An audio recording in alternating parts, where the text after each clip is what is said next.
Hi there, it's Donna from Taffy Crafting, and today I've got a project for you. I did one of these not long ago. I looked back on my YouTube content. I only did this a year ago, but I just made this out of some current designer series paper, and I made a reel for Instagram. And I thought, well, if anybody asks for a tutorial, I can just lead them straight to it.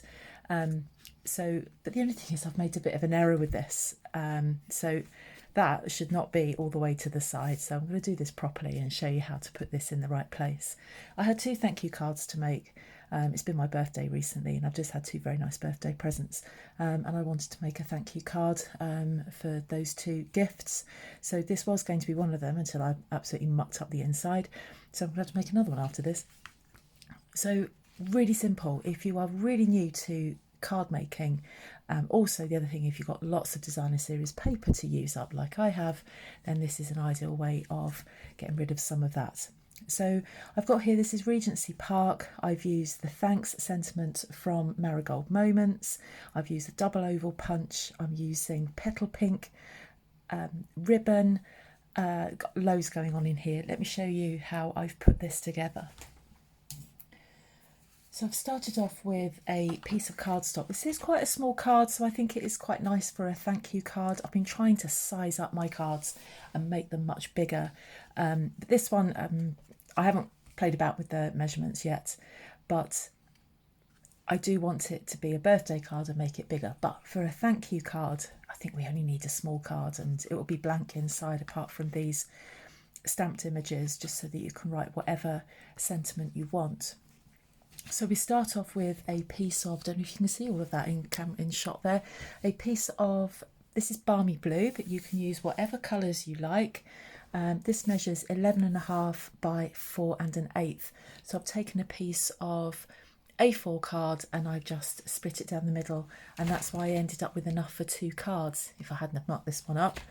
And then you score at 5 3/4 and 6 3/4, and that's all.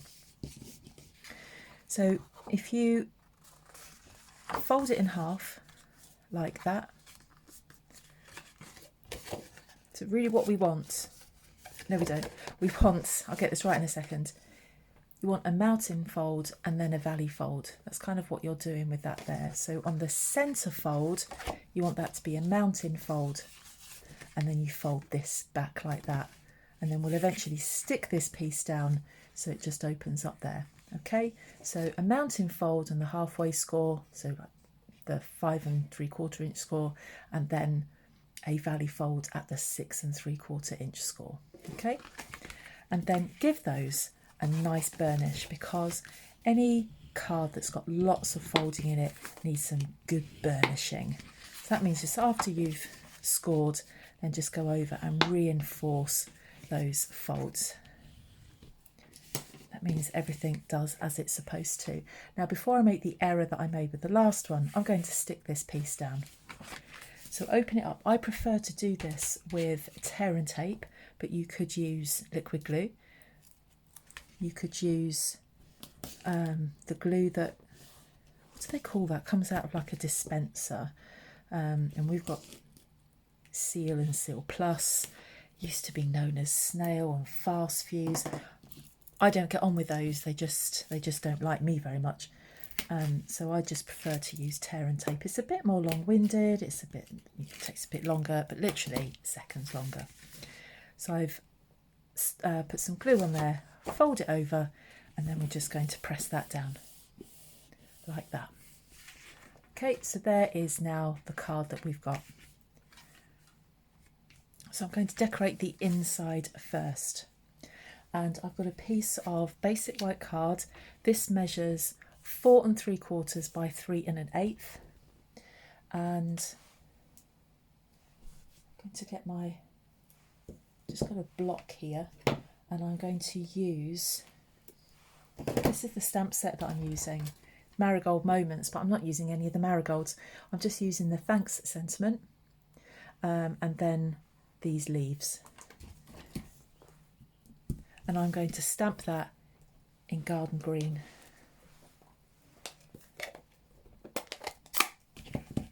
So if this is the first time that you've come across me, maybe you've seen my reel on Instagram, or you've seen my post on Facebook. This might be, I've got lots of new followers on Instagram and Facebook. So if this is the first time that you've come across me, my YouTube channel, then please make sure you give this video a thumbs up if you like it, and come and subscribe to my channel as well. I would be extremely grateful.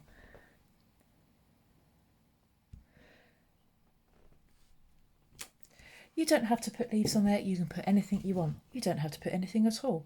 This is where your creativity will come along. I've just given you some ideas as to what you think might work best for you. I'm just going to leave that because they're quite inky, those stamps. I'm just going to leave those just to make sure that they dry off. So on the front of the card, so this is Balmy Blue, this is Petal Pink. I've used Petal Pink because I'm picking out the pink in here. There is a whole host of colours going on in here. We've got Mango Melody. I think this might be So Saffron, Balmy Blue. There's, I think that's Garden Green in there. A little bit of a Sweet Sorbet. You name it is in there. So what I'm going to do is put my designer series paper on there. So the card measures, I'm going to get this right now. It measures 4 5/8 by 4 inches, and then the DSP measures 4 1/2 by 3 7/8. I didn't write my measurements down, so I'm doing those from memory.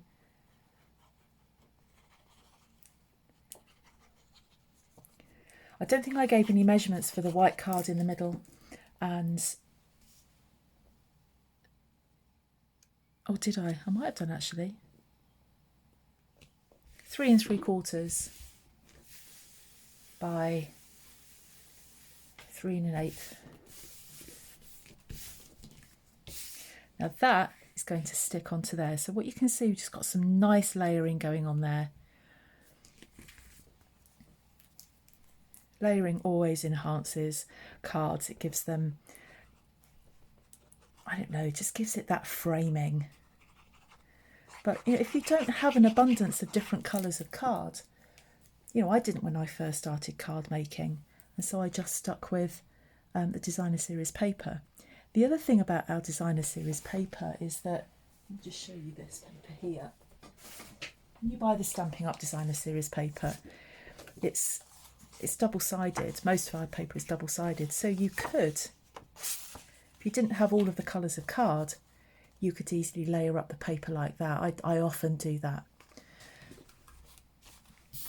So if you wanted to visit my shop and have a look at all of these things, now a lot of the products that I'm using now are likely to disappear at the end of April. So if that's something that you'd like to purchase, and if you live in the Republic of Ireland, Belgium, UK, Austria, Germany, France, and there's somewhere else that I've forgotten, Netherlands, then please feel free and come and shop with me. There's a link in the description bar below. Now, I'm going to put some decoration also on here. So I've got a piece of Petal Pink card that measures 7/8 of an inch by 4 inches, and then a piece of this dark blue, probably Starry Sky or Night of Navy paper on there, and that measures 3/4 of an inch by 3 7/8. And what I'm going to do is just layer those up first, and then we're going to put some ribbon on this.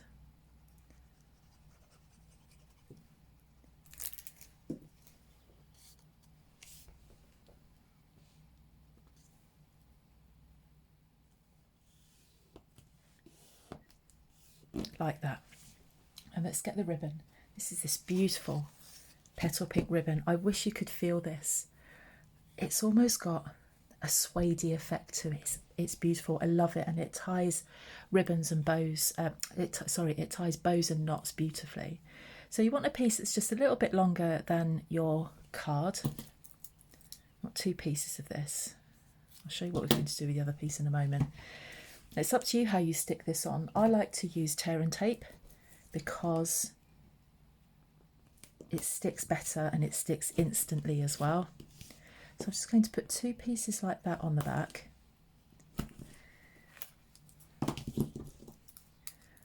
backing paper off of those. There's me trying to get this video to 10 minutes. Clearly talked too much.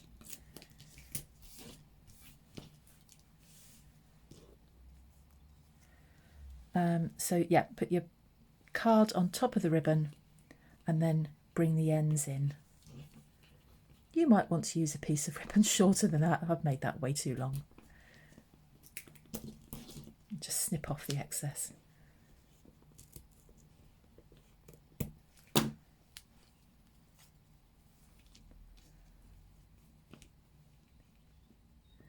And then fold that over there like that. So that petal pink ribbon gives a nice contrast to the blue there. Now the other thing that we're going to do with that is put this knot on there, but I think what I'm going to do first, because I struggled with this earlier, I did it all in the wrong order. I'm just going to stick that on there first and then I'll put my knot on there.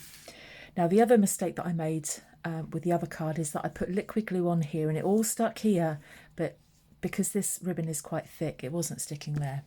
So what I did, or what I decided to do, is instead to use tear and tape, which has got a much, obviously an instant grab to whatever you're sticking it to.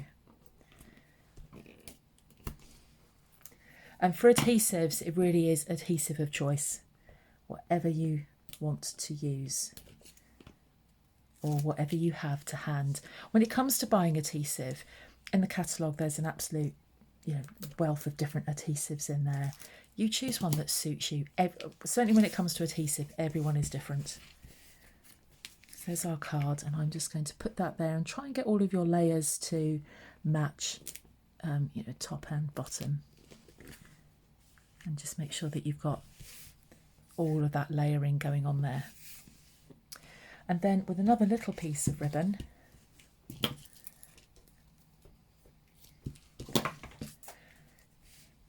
what you're going to do is get that and tuck it underneath here. So if you're a bit like me and not very good at tying bows, this is a perfect way of doing it.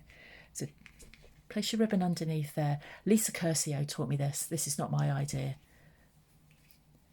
And then tie a knot. Now some ribbons are better than others at knot tying. This one is perfect, absolutely perfect. And then just pull, pull, pull quite tight, and it gives you an effect of a bow. Now you can see there that's moving about a bit, and I'll show you what I'm going to do with that in a second. I'm so grateful to Lisa Curcio for showing me this technique, which didn't show me personally. I saw it on one of her YouTube videos. And we're just going to trim that off there like that. And then what I'm going to do underneath there is put a little glue dot.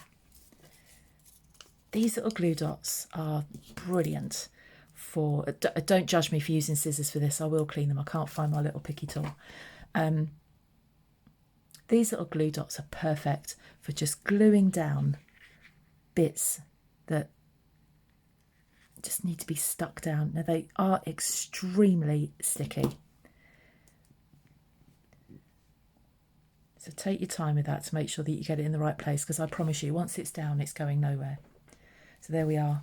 That is going nowhere. So that's our little bow on there. It looks like a bow. It's just actually a simple knot. Okay, so the next thing I want to do, getting the double oval punch. Just going to punch out one of those. And then the other thing I'm going to do, if I can find, there it is, and a little bit of scrap white paper, is I'm going to take the thanks sentiment from that Marigold Moments stamp set. And I'm going to use the Starry Sky ink. I call this Biro Blue, but it is called Starry Sky, and I call it Biro Blue because this blue is the colour of a Bic Biro.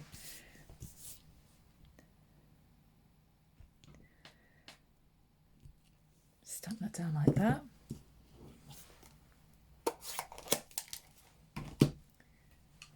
And then using the smaller oval, I need to trim that a bit, it won't fit.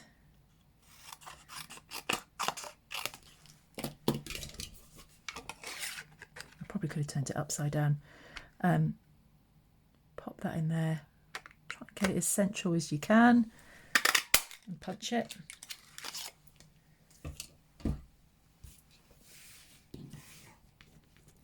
I'm going to layer these up with some mini stamping dimensionals.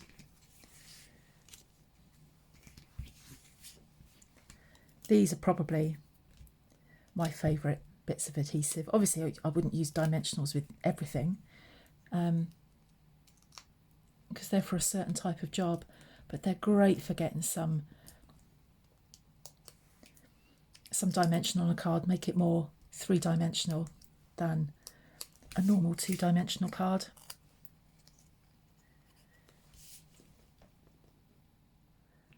And I'm just going to make sure that's, you've just got a little bit of time before you actually stick it down.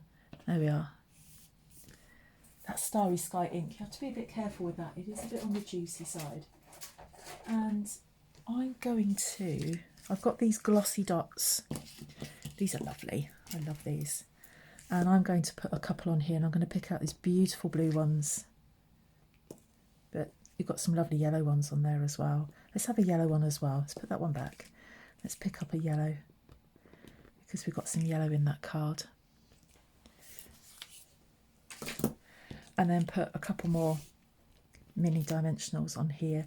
There are dimensionals as well that aren't the mini ones. I tend not to use those because I'm really frugal with my dimensionals. Let's take those off there like that. And I'm going to pop that on there just in the corner. You could put it in the middle, but I think it just depends where your flowers are. Oh no, I'm going to put it in the bottom corner. I just want all of those flowers to be seen. And then finally, I want to put that in there like that. And there's no other sentiment on there. I think for a thank you card, the sentiment is, you know, it's personal. So, a bit of glue. Probably just got a bit gummed up on the side of my table there.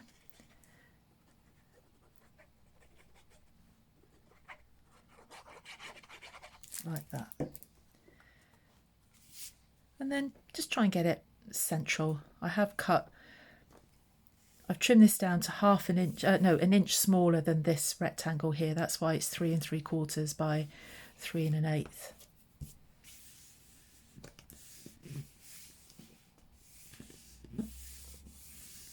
And there we are. That's the Bookbind card. So easy to make, as long as you get those 2 score lines in the right places. So you've got one halfway and then another one an inch further.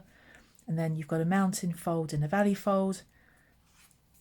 Stick that 1 inch piece down, job done. And you can decorate it however you like. That's just an idea that shows you just how versatile designer series paper can be to give you different looks of cards. So there's those 2 there. This one, I'm so cross with myself for doing that. It's because I didn't stick this bit down first. So lesson learned. Anyway, thank you ever so much for joining me. If you like this video, please give it a like. And if you haven't already subscribed and you'd like to see more, then I'd be really grateful if you could hit the subscribe button. I'll be back again soon with another tutorial. See you later. Bye bye.